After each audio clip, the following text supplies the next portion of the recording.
सुप्रभात बच्चों। उम्मीद है कि आप अपने परिवार के साथ स्वस्थ, प्रसन्न और खुशहाल होंगे। हमारे शब्द ही हमारे विचार हैं और हमारे विचार ही हमारे व्यक्तित्व का निर्धारण करते हैं और हमारा व्यक्तित्व ही हमारे भाग्य को बनाता है। हाँ बच्चों, इस सुविचार के साथ आज के सत्र की शुरुआत करने के साथ ही मैं ये भी आपको बताना चाहूँगी कि शब्द जब भी बोलो तो तोल मोल कर बोलो, यानी उसे परख कर बोलो। ऐसे ही किसी भी शब्द का उपयोग नहीं करना है। हर एक शब्द तुम्हारे विचार को प्रतिबिंबित करते हैं या प्रदर्शित करते हैं। ठीक है बच्चों, आज हम लोग मैं आपको आज पढ़ाने जा रही हूँ शब्दकोश के क्रम में शब्दों को सुव्यवस्थित करना। आप लोगों ने कक्षा 5वीं में भी पढ़ा था, अब कक्षा 6ठी में भी आपकी कक्षा के पाठ्यक्रम में ये शामिल है। शब्दकोश के क्रमानुसार जब हम शब्दों को सुव्यवस्थित करते हैं तो बहुत बार तरह तरह के दिमाग में शंकाएं और संदेह और प्रश्न उठते हैं बच्चों के मन में। आज उन्हीं के निवारण के लिए मैंने आज पूरा सत्र उसी पर समर्पित किया है। ठीक है बच्चों, अब आपके पार्ट 5 तक का काम पूरा हो चुका है और पार्ट 5 तक पहले रिवीजन या पुनरावृत्ति होगी, उसके बाद 6ठा पार्ट शुरू होगा। इस क्रम में ही मुझे ये बताना अनिवार्य लगा, इसलिए मैं आज इसको आपको समझाने के लिए आई हूँ। तो अब पहले हम लोग वर्ण पर चलेंगे। पहली लाइन आप पहले इसे ध्यान से देखिए। शब्दकोश में पहले स्वर और उसके बाद में व्यंजन का क्रम आता है। आप लोग बचपन में जो पढ़ा था वर्णमाला, उससे यहाँ पर थोड़ी सी भिन्नता है। हम लोगों ने बचपन में क्या पढ़ा था? पहले स्वर आते थे अ, आ, ई, उ, री, ए, ओ, अंग, आह, और उसके बाद क, ख, ग, घ पूरे व्यंजन आते थे। श, स, ह, क्षत्रज्ञ। ये हम लोगों ने बचपन में पढ़ा था। किंतु जब शब्दकोश या डिक्शनरी का क्रम हम देखते हैं, हिंदी के शब्दकोश का क्रम देखते हैं, तो उसमें थोड़ी भिन्नता है। यहाँ पर पहले अंग यानी अनुस्वार के साथ, फिर अह, फिर अ, आ, ई, उ, री, ए, ओ, यह आएगा। उसके बाद क से लेके ह तक के व्यंजन आएंगे और 4 जो संयुक्ताक्षर हैं या संयुक्त व्यंजन हैं, वो क के साथ क्ष जुड़ेगा, त के साथ त्र जुड़ेगा और तालव्य श के साथ श्र जुड़ेगा और एक क्या था, ज्ञ, और ज के साथ ज्ञ जुड़ेगा। ये तो मैं आपको मौखिक रूप से बता दी। अभी आप इस चीज को जब ध्यान से इसमें देखेंगे तो और अच्छे से समझेंगे। इसी क्रम में मैं एक बात आपसे बार बार कहना चाहूँगी कि लॉकडाउन हटने के बाद यदि कोई पुस्तक मेला लगता है या किसी अच्छी पुस्तक की दुकान पर आप जाते हैं तो एक हिंदी शब्दकोश आप खरीद लीजिए। हिंदी शब्दकोश अर्थात डिक्शनरी, जिसमें हिंदी के चुनिंदा शब्दों का एक संग्रह होता है और उन शब्दों के अर्थ भी होते हैं। उनका जो क्रम है उसी के अनुसार ही हम शब्दों को लगाते हैं, सुव्यवस्थित करते हैं, जो हमारी किताब में प्रश्न पूछे गए हैं। हर अर्धवार्षिक या वार्षिक परीक्षा में 5 अंक का यह प्रश्न जरूर आता है। इस दृष्टि से तो ये मूल्यवान है ही समझना बल्कि इस दृश्य से भी समझना जरूरी है और अधिक मूल्यवान है कि आपको शब्दकोश के क्रम याद होने चाहिए या समझ में आने चाहिए। चलिए अब हम लोग दूसरे प्रश्न की ओर चलते हैं, दूसरे पॉइंट की ओर, दूसरे बिंदु की ओर चलते हैं। पहला आपने समझ लिया स्वर और व्यंजन कैसे आएंगे क्रम से। शब्दकोश में अनुस्वार और विसर्ग का स्वतंत्र वर्ण के रूप में प्रयोग नहीं होता, बल्कि संयुक्त वर्णों के रूप में इन्हें अ आ इ ई उ ऊ री ए ऐ ओ औ से पहले स्थान मिलता है। जैसे क में अंग लगा करके कंग, कह, क, का, की, कु, के, कै, को, कौ। यहाँ पर नॉर्मली जब आप वर्णमाला पढ़े थे तो यहाँ अंग अह आया था, तो उस तरह से क से शुरू होके यहाँ पे कंग कह आना चाहिए था। ये जो आपने बचपन में वर्णमाला पढ़ी थी ये ऐसा होता, किंतु शब्दकोश के क्रमानुसार वो चीज बदल गई, कंग कह यहाँ आ गया। इतनी बात समझ में आई बच्चों? जो मैंने अभी बताया, कंग कह जो अंत में आना था या अंग अह वो शुरू में आया। अब इसी क्रम में हम शब्दकोश में शब्दों को ढूंढेंगे। ठीक है, अब चलिए शब्दकोश में पूर्ण वर्ण के बाद संयुक्त अक्षर का क्रम आता है। पूर्ण वर्ण माने जैसे क है। अब क का पहले क्या आएगा? क से शब्द, फिर का से शब्द, फिर कि से शब्द, फिर की से शब्द।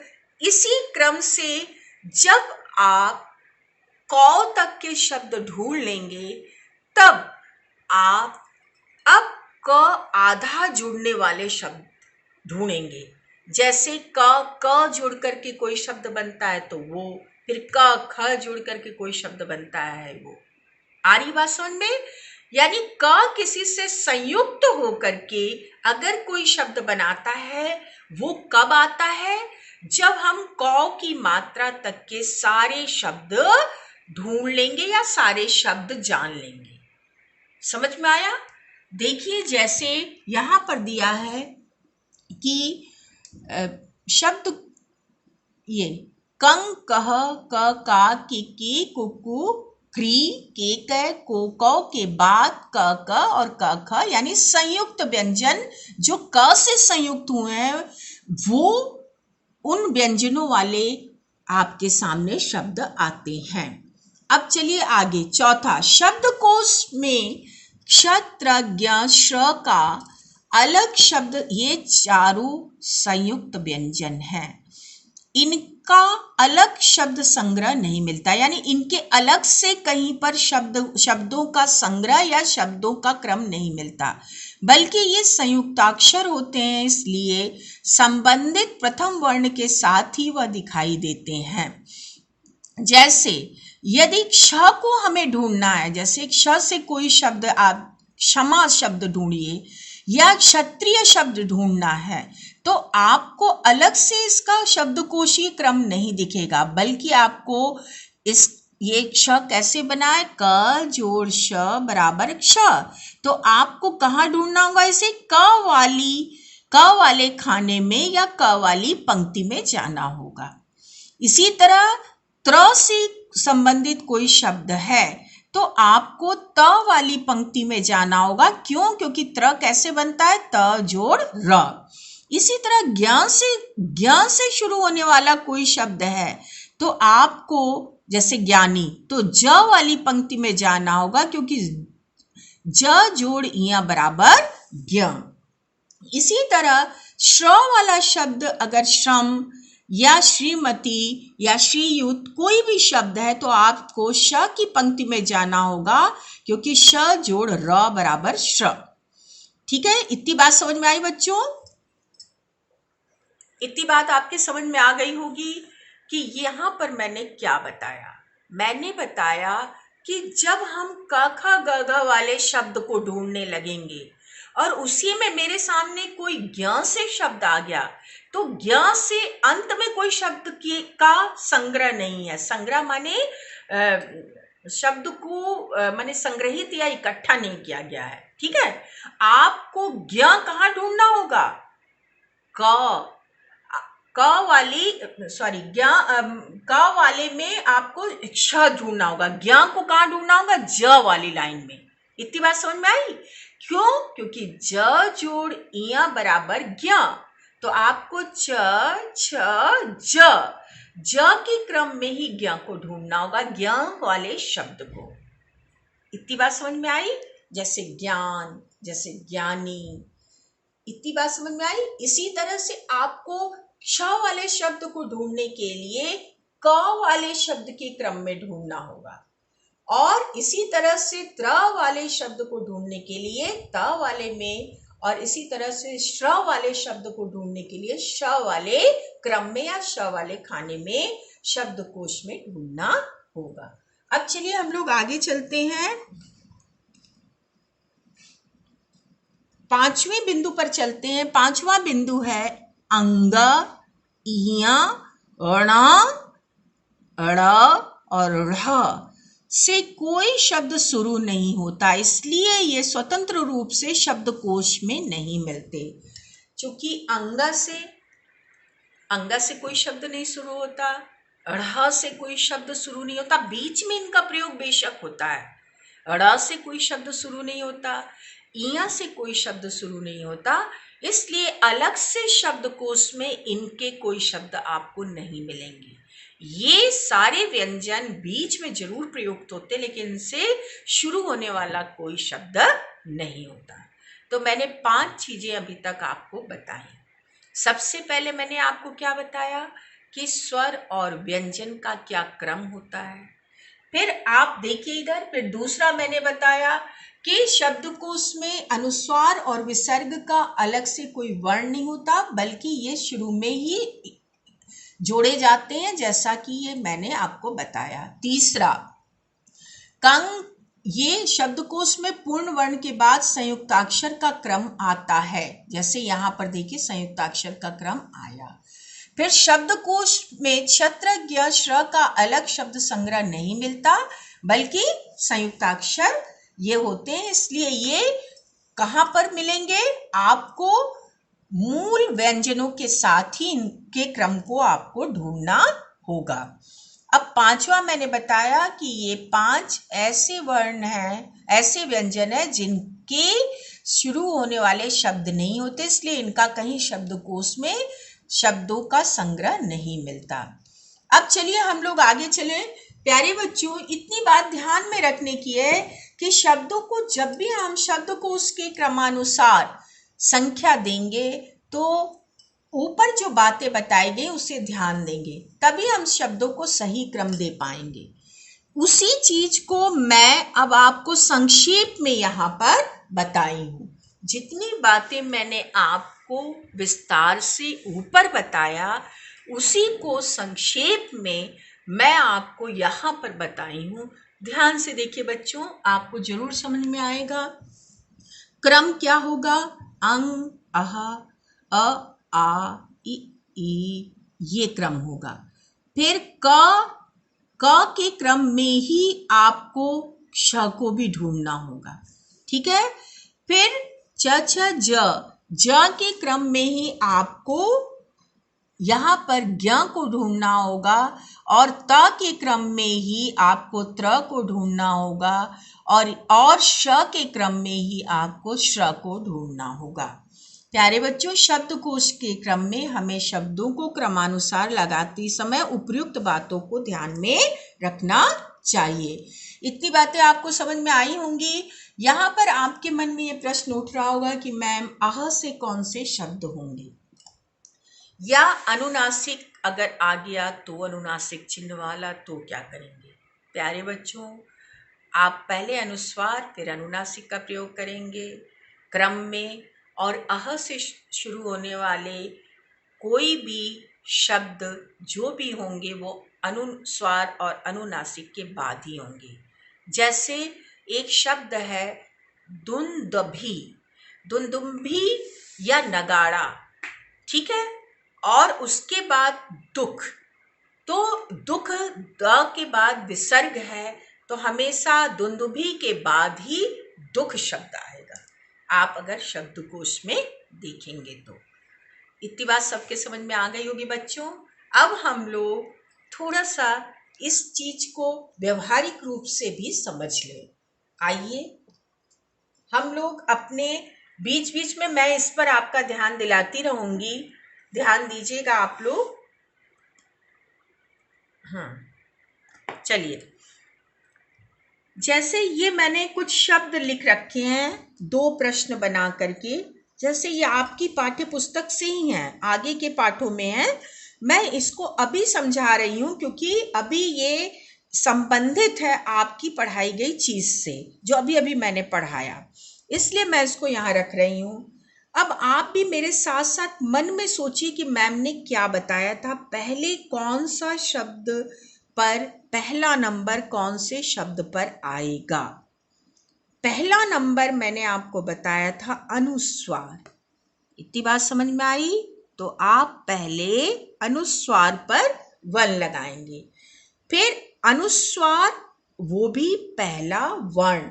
बच्चों ध्यान इधर दीजिए, ये है क्रम। तो पहले अनुस्वार और तब फिर आ आया। चलिए, आ पर अब आप दूसरा क्रम लगाएंगे। अब कोई भी और स्वर से शुरू होने वाला शब्द आपको इसमें नहीं दिख रहा है, तो अब व्यंजन पे आइए। व्यंजन पे आप कहां पर आएंगे? ध्यान दीजिए इधर। क ख ग घ अंगा में से कोई भी यहां पर शब्द है? यहां पर क ख ग घ अंगा में से कोई शब्द है? बेशक ये शब्द है। यहां पर आप 3 लगाएंगे। ठीक है, अब हम लोग फिर यहां पर ध्यान दें। च छ ज झ इया में से कोई शब्द है? हाँ बेशक है, जीवित। तो यहां पर आप 4 लगाएंगे, 4। अब हम उसके बाद फिर से यहां पर जाएंगे। यहां पर अब देखिए, ट ठ ड ढ ण में से कोई शब्द है? नहीं। फिर त थ द ध न में से कोई शब्द है? नहीं। फिर प फ ब भ म से कोई शब्द है? हाँ बेशक है। यहाँ पर प से पुरस्कार है, तो यहाँ पर हम 5 लिखेंगे और फिर प फ ब भ भ से यहाँ पर 6 लिखेंगे। अब उसके बाद फिर हम यहाँ पर आएंगे और इसमें देखेंगे य से कोई है?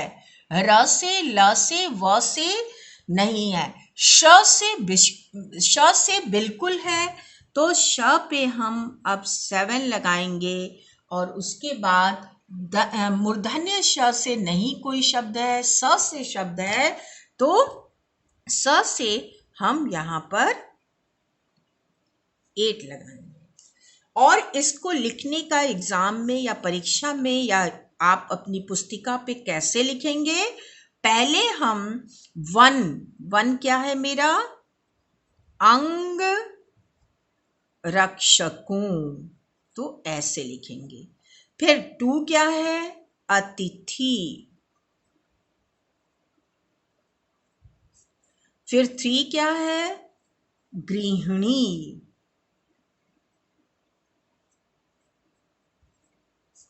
फिर 4 क्या है? जीवित। फिर 5 क्या है? पुरस्कार। फिर 6 क्या है? भेष।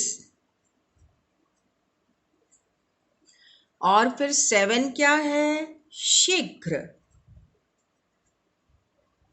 और फिर 8 क्या है? स्वयं। इतनी बात समझ में आई बच्चों कि हमने कैसे क्रम रखा और किस तरह से उस पे क्रम संख्या डाली।